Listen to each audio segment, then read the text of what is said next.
गौरी गणपती जवळ आलेले आहे आणि गौराईसाठी आपण दिवाळी फराळ करतो. या दिवाळी फराळामध्ये शंकरपाळी तर ही विसरलीच जात नाही. कालच मी बिना भाजणीची झटपट अशी चकलीची रेसिपी शेअर केली आणि ती तुम्हा सर्वांना खूप आवडली, त्याबद्दल धन्यवाद. तर आज आपण अगदी खुसखुशीत बिस्किटासारखी खारी शंकरपाळी करणार आहोत. पण ही नेहमीच्या शंकरपाळीपेक्षा जरा वेगळी आहे. यामध्ये काय वेगळं आहे हे मी तुम्हाला पुढे व्हिडिओमध्ये सांगते. पण तुम्ही बघितलात ना, ही शंकरपाळी किती सुंदर दिसत आहे. छान लेयर्स आलेले आहे आणि अशी सुंदर दिसणारा फराळ जो असतो तो आपण गौराई समोर ठेवतो, जो की तिला तर आवडतोच आणि बघणाऱ्यांना सगळ्यांना आवडतो आणि खाणाऱ्यांना सुद्धा. तर आजची ही जी रेसिपी आहे ना, अगदी त्या प्रसंगाला साजेशी आहे. कारण ती दिसायला सुंदर आहे, खायला चविष्ट आहे आणि एकदा करून ठेवली तर महिनाभर टिकणारी आहे. चला तर आजच्या आपल्या या भरपूर लेयर्सवाल्या खाऱ्या शंकरपाळीला सुरुवात करूया. हॅलो, नमस्कार. मी सोनल, मेजवानी बाय सोनलमध्ये तुमचं खूप खूप मनापासून स्वागत करते आणि आजची आपली मस्त अशी रेसिपी सुरू करूया. त्यासाठी इथे मी अर्धा कप मूग डाळ भिजत घातली होती. तर ही 2 ते 3 तास भिजत घालायची आहे. इथे 2-3 तास ही डाळ छान भिजलेली आहे. मी स्वच्छ धुवून याला भिजत घातलं होतं. आता परत त्याला आपण 1-2दा धुवून घेऊ आणि सगळं पाणी काढून घेऊ. आता या डाळीला या मिक्सरच्या पॉटमध्ये घालू आणि अगदी बारीक पेस्ट तयार करून घेऊ. जितकी शक्य असेल तितकं बारीक पेस्ट तयार करून घ्यायची आणि डाळीमध्ये अजिबात पाणी न घालता ही पेस्ट करायची आहे.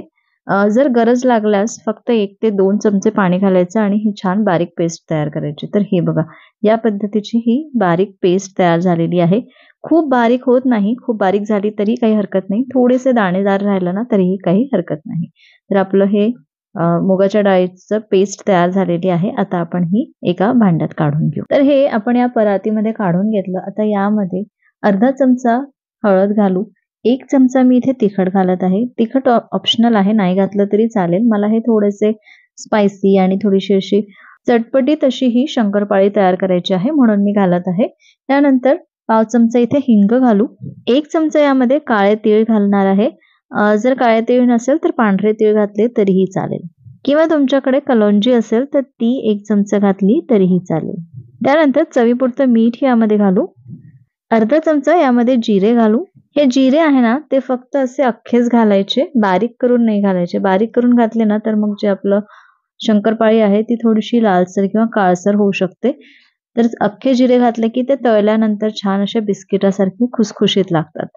त्यानंतर अर्धा चमचा ओवा हातावरती क्रश करून घातला आणि यामध्ये मी 1 चमचा पुदिनाची पावडर घालत आहे. तर सुकलेला पुदिना जो असतो ना त्याची अशी पावडर करून घेतली, ती यामध्ये घातली 1 चमचा. याऐवजी तुम्ही कसुरी मेथी सुद्धा घालू शकता. आज मी हा पुदिन्याचा फ्लेवर यामध्ये देणार आहे म्हणून मी इथे पुदिन्याचा हे पावडर घातलेला आहे. त्यानंतर यामध्ये 1 चमचा भरून तूप घालायचं आणि हे सगळं छान मिक्स करून घेऊ. आणि यामध्ये ना अगदी चिमूटभर इतकं बेकिंग सोडा घालू. त्याने आपली ही जी शंकरपाळी आहे ती छान फुलते सुद्धा आणि थोडी खुसखुशीत होते.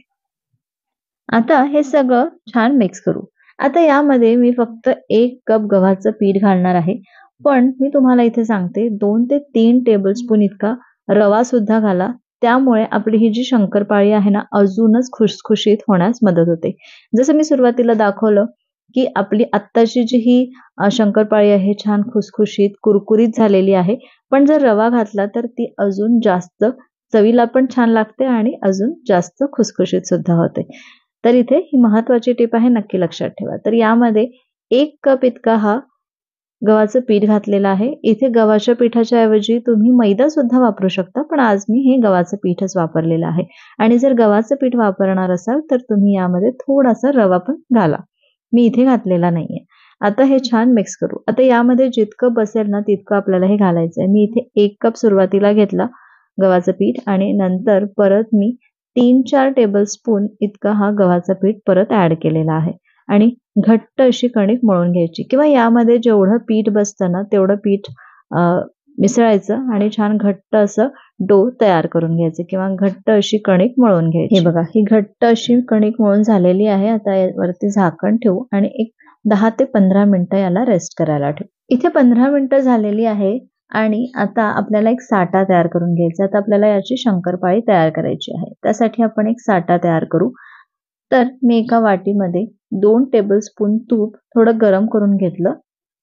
खूप घट्ट नको म्हणून थोडंसं गरम करून घ्यायचं. खूप गरम पण नाही करायचं, फक्त वितळवून घ्यायचं आणि यामध्ये 2 टेबलस्पून इतकं तांदळाचं पीठ घालत आहे. तुम्ही तांदळाच्या पिठाच्या ऐवजी कॉर्नफ्लोअर किंवा मैदा पण घालू शकता. मी इथे तांदळाचं पीठ घेतलं. आज आपण ही जी शंकरपाळी आहे ती अशी हेल्दी बनवण्याचा प्रयत्न केलेला आहे, म्हणून घरात असलेल्या साहित्यामध्येच आपण ही शंकरपाळी करणार आहोत. तुम्ही मैदा वापरू शकता किंवा कॉर्नफ्लोअर वापरू शकता. हे घालून पण तुम्ही करू शकता. तर यामध्ये हे तांदळाचं पीठ घालून हे छान मिक्स करून घेऊ. तर हे बघा, आपला हा साठा तयार झालेला आहे. आता आपण हा बाजूला ठेवू. आता आपण आपली शंकरपाळी करायला घेऊ. तर हे पीठ पण छान मुरलेलं आहे. 10-15 मिनिटात चांगलं मुरतं. जास्त वेळ ठेवण्याची गरज नाही. आणि आता याचे असे मोठे गोळे करू आणि हे छान लाटून घेऊ. पातळ लाटून घ्यायचं आहे. जितकं शक्य असेल तितकं पातळ तुम्ही हे लाटून घ्या. कारण आपल्याला याचे लेयर्स लावायचे आहे आणि जर पातळ नाही राहिलं ना तर मग ही जी शंकरपाळी आहे ती अशी खुटखुटीत होते. तर आपल्याला छान कुरकुरीत, खुसखुशीत अशी आपली ही शंकरपाळी झाली पाहिजे. म्हणूनच इथे ज्या मी महत्त्वाच्या टिप्स सांगितल्या आहे त्या नक्की लक्षात ठेवा. आता ही जी पोळी आहे ती छान अशी पातळ लाटून घ्यायची. जशी आपण चपाती करतो ना अगदी त्या पद्धतीची किंवा त्यापेक्षा थोडीशी पातळ. त्यानंतर माझ्याकडे ही छोटी वाटी आहे. या वाटीने याचे असे मी काप करून घेते, म्हणजे असे गोल गोल करून घेते. तर हे बघा असे कट करून घेतलेले आहे, म्हणजे एकसारखी आपली शंकरपाळी तयार होईल. आता हे जे छोटे छोटे आहे ना बिस्किटासारखे आपले हे तयार झालेले आहे. आता यावरती हा साठा लावून घ्यायचा आणि असे या पद्धतीने फोल्ड करून घ्यायचं.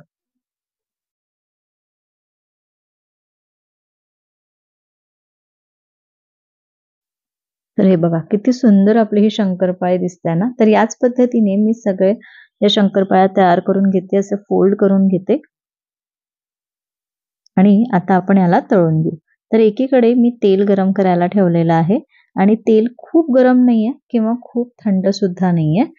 तर ही शंकरपाळी तळतानाचं तेल जे आहे ते मीडियम गरम असावं आणि लो टू मीडियम गॅसवर आपल्याला ही शंकरपाळी छान तळून घ्यायची आहे.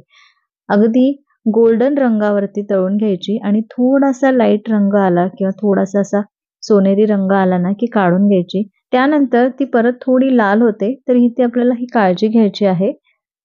सुरुवातीला थोडासा रंग आला ना की काढून घ्यायचा आहे आणि जी गॅस आहे ती आपल्याला कमीच ठेवायची आहे. लो टू मीडियम गॅसवर तळायचं आहे. नाहीतर काय होतं, जे लेयर्स आहेत ते आतमधून कच्चे राहू शकतात आणि आपली ही शंकरपाळी लवकर खराब होण्याची शक्यता असते, कारण आतून ती शिजणार नाही ना म्हणून. तर आता हे बघा, मस्त कमी गॅसवर किंवा लो टू मीडियम गॅसवर आपण ही शंकरपाळी मस्त तळून घेतलेली आहे. तर ही शंकरपाळी करायला जास्त वेळ लागत नाही. असं वाटतं की एक-एक करायला वेळ लागेल. अजिबात नाही. एक बॅच केली की ती तळली जाते आणि दुसरी बॅचमध्ये आपण हे साठा लावून घेऊ शकतो. तर या पद्धतीने आपण ही शंकरपाळी तयार करून घ्यायची आहे.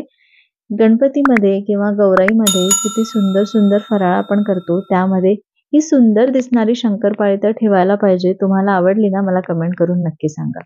आणि लेयर्स किती छान असे सुटलेले आहे ते तेलामध्ये घातल्यानंतर छान व्यवस्थित असे खुललेले आहे, फुललेले आहे आणि आपली ही शंकरपाळी भरपूर लेयर्स वाली शंकरपाळी तयार आहे. तर आजची ही मुगाच्या डाळीची आणि गव्हाच्या पिठाची शंकरपाळी आवडली असेल तर एक लाईक करा, व्हिडिओला हाईप करा. चॅनलवर नवीन असाल तर चॅनलला सबस्क्राईब करा. पुन्हा भेटते अशाच एका मस्त रेसिपी सोबत उद्या दुपारी 2 वाजता. तोपर्यंत बाय बाय.